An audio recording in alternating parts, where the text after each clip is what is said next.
2020 is finally nearly over, and I think I speak for everyone watching when I say I can't wait to wrap this year up in a load of tinfoil, chuck it into a big microwave, and blow it into oblivion. Now, I'm not trying to say that 2020 has taken its toll, but I looked like this back in March, and now I look like this, and I'll just leave it at that. Despite being a nightmare that we all collectively experienced, 2020 saw the release of a number of incredible experiences that spanned 2 PlayStation console generations. Here at Push Square, we've spent the last 12 months playing the majority of games released on both the PlayStation 4 and the recently released PlayStation 5 in order to deliver this, our definitive list of the best games released in 2020. Hi, I'm Liam from Push Square, and this is our list of the 10 best games released on both the PlayStation 4 and the PlayStation 5 in 2020. Before we start, if you could like this video and subscribe to the channel, it would really help us out.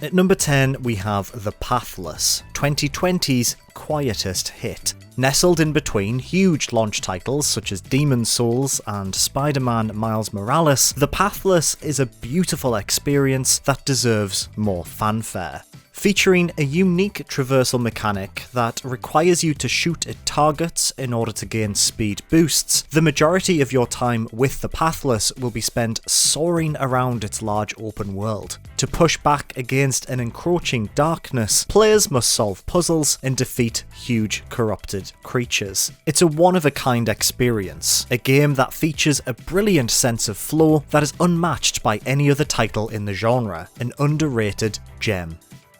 Goodness me, Marvel's Spider-Man was something a bit special, wasn't it? The 2018 release proved that the webbed menace was in safe hands with Insomniac at the helm, and many of us were waiting with bated breath to see what the California studio had in store for the Spidered Boy on PlayStation 5. Marvel's Spider-Man Miles Morales may not be the true sequel to the original game that many were hoping for, but it's more than just a simple side story. This wonderful launch title improved upon the first release in a multitude of different ways, enhancing the game's combat, stealth, and mission variety. The result is a short but sweet superhero adventure that's absolutely worth your time. Especially when you compare it against another big budget Marvel superhero game. I won't name names, let's just say it rhymes with Bedengers. New protagonist Miles is a really likeable character, the game's core narrative focusing on the fresh-faced superhero as he battles his own issues around self-confidence. A snow-covered New York provides a superb backdrop for proceedings, with the game looking gorgeous in any of its multiple graphics modes. One of the best releases of the year and an essential game to have in your next-gen library. We've already waxed lyrical about Atlus's stylish JRPG multiple times before on this very channel. Released in the West in 2017, the original Persona 5 was a visually stylish game that combined classic turn-based battles with an in-depth life sim. Protagonist Joker, a simple high school student by day, travels with his gang of phantom thieves into the psyche of Tokyo's seediest individuals by night, fighting through nightmarish palaces in order to steal their hearts. This year's royal release was somehow even better, adding in a ton of additional content, including a brand new party member, loads of additional side stories, and a few much needed gameplay enhancements. We didn't think the original title could get any bigger or more in depth, but Atlus proved us wrong. One of the best JRPGs on the PlayStation 4, made even better thanks to this wonderful upgraded release. If there's one thing we truly love about Sony's approach to publishing, it's that the company actively encourages innovation among its team of first-party studios and are unafraid to take risks. No other game is a greater testament to this approach than Dreams. You see, Dreams is weird. Like, really weird. So weird that it beggars belief that it was ever released as a commercial product. First and foremost, Dreams is a suite of creative tools, allowing players to design their own digital paintings, animations, or full-blown games. It's a surprisingly complex toolbox, one that is well documented, yet easy to learn. Built around the DualShock, Dreams imparts fundamental development techniques in a very game-like fashion, making the art of creation as fun as playing the end result. But Dreams is more than just a tool. It's an evolution of developer Media Molecule's vision with Little Big Planet, amplifying the play, create, share mantra to a deafening volume. Discovering other players' creations is arguably the best bit. Surfing Dreams' catalogue of player-created curiosities is a game in itself, the platform allowing you to search for specific terms or play through stacks of creations consecutively through the use of playlists. Then there's the game's quote-unquote campaign, a beautiful narrative constructed by the team at Media Molecule using Dreams that focuses on a lonely jazz musician that ends in a brilliant crescendo that is more heartfelt and impactful than you'd expect from something that is effectively a proof of concept tech demo. It bears repeating, Dreams is weird. Just search for Kermit or Sonic or Kingdom Hearts and you'll really understand what I mean. But it really, truly is unlike anything else on the platform, and for that reason alone, it's one of our favourite games of the year. Activision has been on a bit of a winning streak the past few years when it comes to revitalising its older franchises. Both Crash and Spyro have seen their original PlayStation 1 outings remastered in glorious high definition, and my favourite Tangerine Marsupial uncle even received a brand new sequel that felt like a genuine continuation of the original trilogy. But with Tony Hawk's Pro Skater 1 and 2, Activision delivered their best remake to date. THPS 1 and 2 is a genuine triumph, pulling the series' rotting corpse from a dustbin filled with Guitar Hero titles and bringing it back from the dead. Every course from the original PlayStation 1 releases have been faithfully recreated, packed full of the same challenges and collectibles as before, alongside a few new ones. The series' trademark gameplay is as tight and responsive here as it's ever been, and the smart decision to include features from subsequent releases, such as the essential revert that allows you to easily chain together combos, makes it arguably the best it's ever been. Throw in the game's classic soundtrack, a brilliant creator-skater suite, a level editor, a great online mode, and a bunch of bonus challenges to test even the most seasoned veteran, and you have a stellar release that is one of the greatest of the year. Pretty good result, considering this is still the same company that published Tony Hawk 5.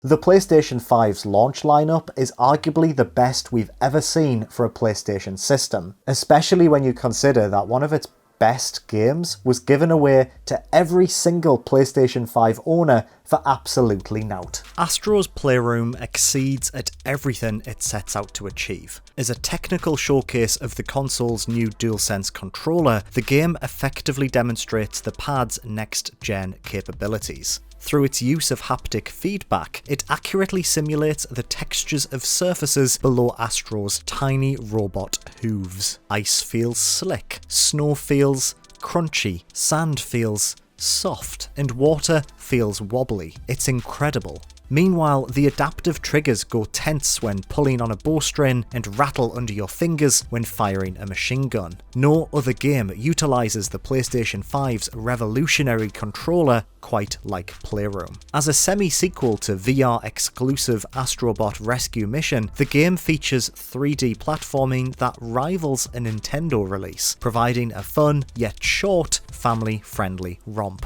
But above all else, Playroom is a love letter to PlayStation as a brand. Collectible artifacts range from PlayStation consoles to obscure peripherals, such as the PlayStation Move shooting attachment or the PlayStation 2 Buzz controller. Levels are even stuffed with references to iconic and not so iconic PlayStation games too, with tiny robots acting out scenes from Bloodborne, Heavy Rain, Horizon, and Metal Gear Solid, to name but a few. A tech demo didn't have to go this hard, but Playroom is one of the best console pack-ins ever released.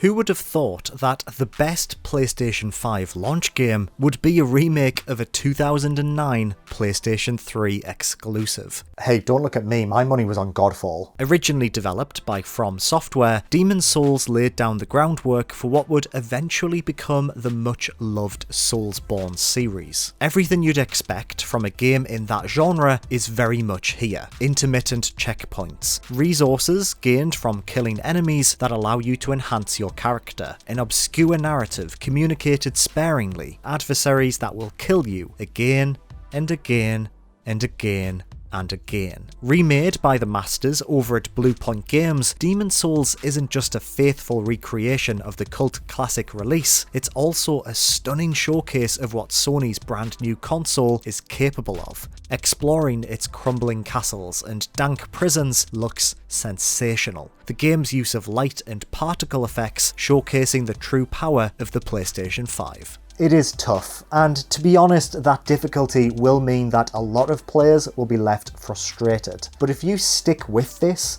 you'll uncover one of gaming's most rewarding experiences. Jin Sakai's quest to liberate the Japanese island of Tsushima from an invading Mongol army is one of this year's finest adventures. Infamous developer Sucker Punch have delivered a beautiful open-world adventure that takes strong influence from classic samurai cinema, resulting in an evocative experience that simply can't be missed. Combat is slick and brutal, with an extensive upgrade tree allowing Jin to become a terrifying samurai capable of cutting down seasoned warriors with a single slice of his blood-soaked katana. Jin can also take a less honourable approach towards missions, living up to his ghost moniker by using stealth to clear an area without ever being seen. But it's the game's quieter moments that are its real highlight. It's rare that a game of this scale encourages you to stop so often. The island of Tsushima is beautiful, full of wide open spaces that highlight the game's stunning environmental design. From golden forests that gleam in the late evening sun to dramatic vistas visible from quiet mountain temples, spending time in Tsushima feels like the much needed holiday we were all denied during 2020. And since launch, the game has even received a co-op multiplayer update for free and is enhanced to run at 60 frames per second on PlayStation 5. A fantastic new IP, we can't wait for a sequel. Let's imagine, right, that you time travel back to 2010 and you tell everyone that by 2020 Final Fantasy VII Remake will be a real thing that you can go out and buy and play. You'd have been laughed out of the room. A clown, they'd shout. You're a clown. And yet, here it is. Finally. After years of teasers, rumours and delays, it's here, sort of. The first part, anyway, but even more surprising?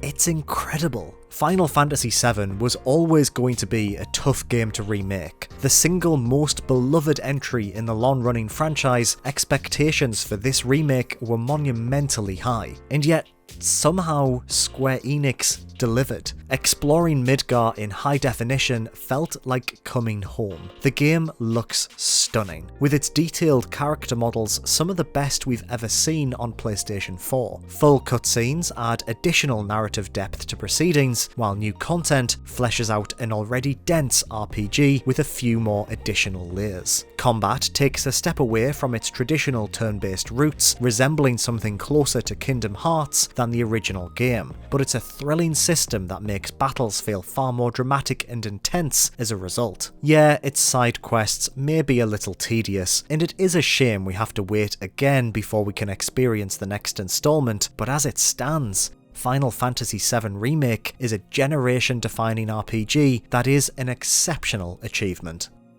How do you improve on the PlayStation 3's best game? The Last of Us was Naughty Dog's greatest achievement, a release that defined an entire generation and established the studio as one of the greatest storytellers in the medium.